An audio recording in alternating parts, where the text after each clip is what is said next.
What's up, YouTube? It's Reggie, and today we're on Ezekiel 28. It says, "The word of Jehovah came again, saying, Son of man, say unto the prince of Tyre, Thus saith the Lord Jehovah, because thy heart is filled, lifted up, and that hast thou said, I am a God, I sit in the seat of God, in the midst of the seas, yet thou art man, and not God.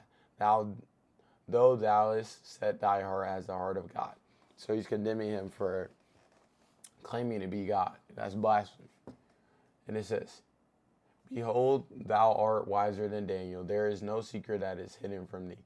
By thy wisdom, by thy understanding, thou hast gotten thee riches, and hast gotten gold and silver into thy treasures.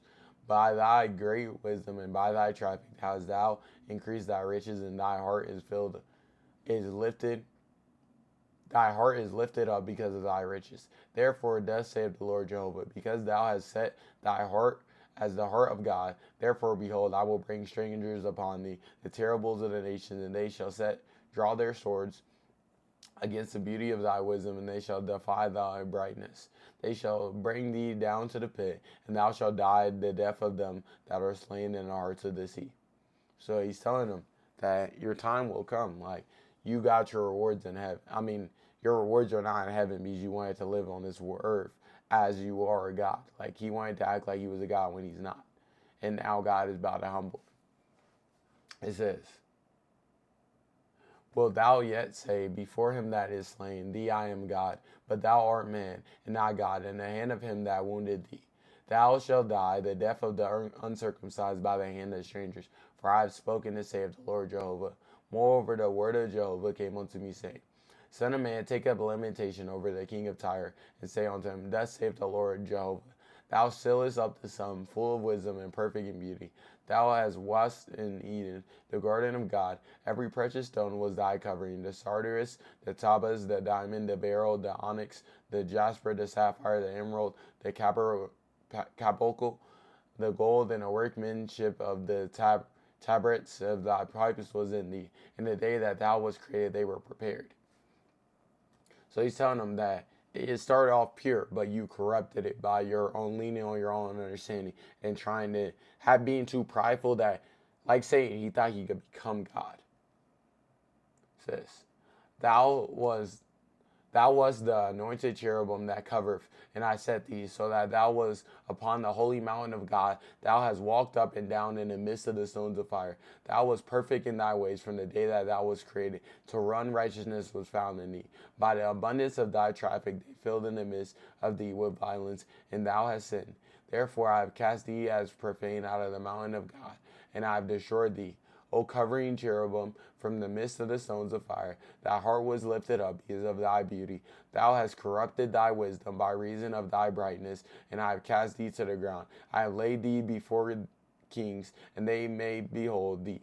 By the multitudes of thy iniquities and the unrighteousness of thy traffic, thou hast profaned thy sanctuaries. Therefore have I brought forth a fire from the midst of thee. It has devoured thee, and I have turned thee to ashes upon the earth in the sight of all that behold thee." So he's telling them, I will bring all this wrath upon you because of what you have claimed. You have claimed to be a God. I'm going to show you that you aren't a God, that I am the Lord Jehovah, that I am who I say I am, and that you have been blaspheming against my name, and this is the punishment you deserve. And it's crazy because a lot of this is stuff that is claimed in our current world. I went to a Future concert, and I was blessed to be able to work a Future concert. And that made me I was super hyped to go because as a kid, I grew up listening, like, even before I found God, I really was listening to a lot of secular music. I listened to Future. He was one of my people I listened to. And it's crazy because at the concert, he's singing all the songs. And at first, like, I'm like so happy because it's like I grew up listening to these songs, you know what I'm saying? And then this one song, I forget what the song was, but he says, I'm a God on this earth. And it just ruined everything for me because I started seeing everything for what it was. It gets so much deeper when you realize that Satan was the archangel of worship. And when you worship, you're normally singing out, you're giving praise to God, you're using music. You know, that's something you use to praise normally. And I realized that secular music isn't music that's glorifying God, it's promoting you to sin. And when he said that I'm a God on this earth, it just made me see like everything for really what it really was. Because it's like that word just highlighted, like that phrase, I'm a God on this earth. I just started listening to everything he was saying. And I'm listening to what he's promoting. He's promoting having all these girls, you know what I'm saying? All these girls, you know what I'm saying? He's promoting, the God doesn't say to do. He's promoting drugs, all this stuff that's putting us in bondage to the world, that's making us conform to the world. And I just realized, like, that is not what I want to glorify. That's not what I want to listen to anymore. And from that day on, I haven't really listened to secular music unless I'm with bros or something like that, like, or someone else is playing it. I don't personally listen to secular music because you're enabling yourself to listen to things that are going to make you feel away, that's going to make you want to sin. Like, even if you're not consciously thinking about it, there's power in the tongue. So by singing these songs that are causing you, making you think that this sin is okay, you're inviting demons into your life, basically, essentially. And the more I've been reading the Bible, the more I've been understanding that it is that deep. That a lot of people say it's not that deep, but it is that deep because Satan wants to say it's not that deep. So you keep doing it. So he keeps having gateways to keep attacking. But when I cut out secular music, when I stopped listening to all these songs that glorify sex, stuff like that, the urges started going away. When I started seeking God more, the urges went away. And now I don't have those urges. Now I'm really building. I have one girl I'm focused on that God's telling me is my future wife. I'm locked in on building something real with her. I'm following God's will for my life. I'm inviting God in everything I do. And I have not ever felt this happy in my life. Like, even though there might be times of trials and tribulations, I know that God is going to pull me through. So there's no fear in my heart. There's no doubt in my heart. It's just confidence in God that, yeah, I might fail, but God will never fail me. So it's nothing to worry about. And that comfort only comes from knowing who God is, knowing his character, knowing who he is. And the more you seek him, the more you understand that God is faithful and true and that he will never forsake or leave you.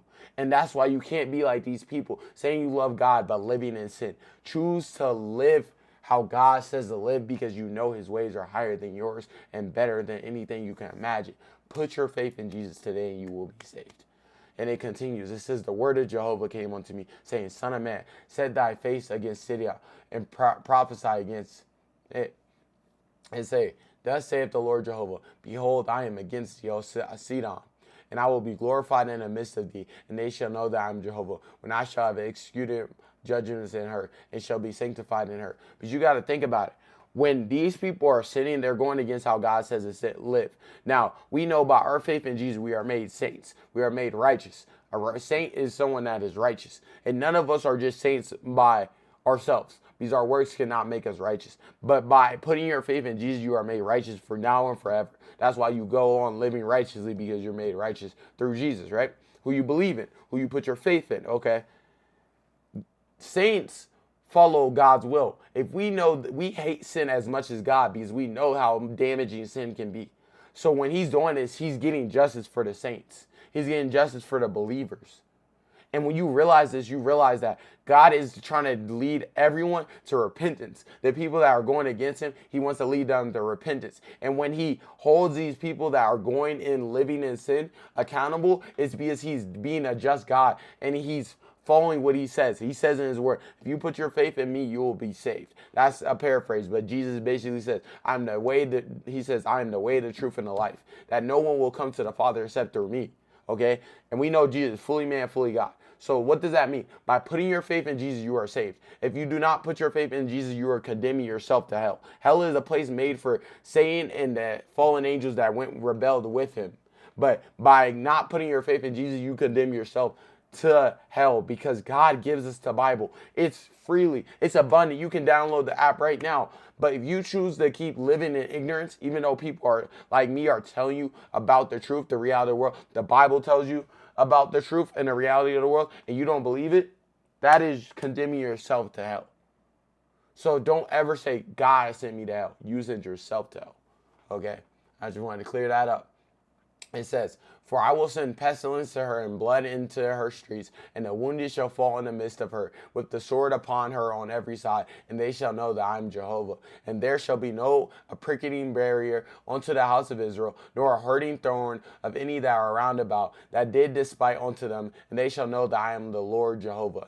Thus saith the Lord Jehovah, when I shall have gathered the house of Israel from the peoples among whom they are scattered, and shall be sanctified in them in the sight of the nation, then they shall dwell in their own land which I gave to my servant Jacob, and they shall dwell securely therein. And they shall build houses and plant vineyards, and shall dwell securely, when I have executed judgments upon all that do them despise around them, and they shall know that I am Jehovah their God." Jehovah is our God. Put your faith in Jesus and you will be saved. God bless you.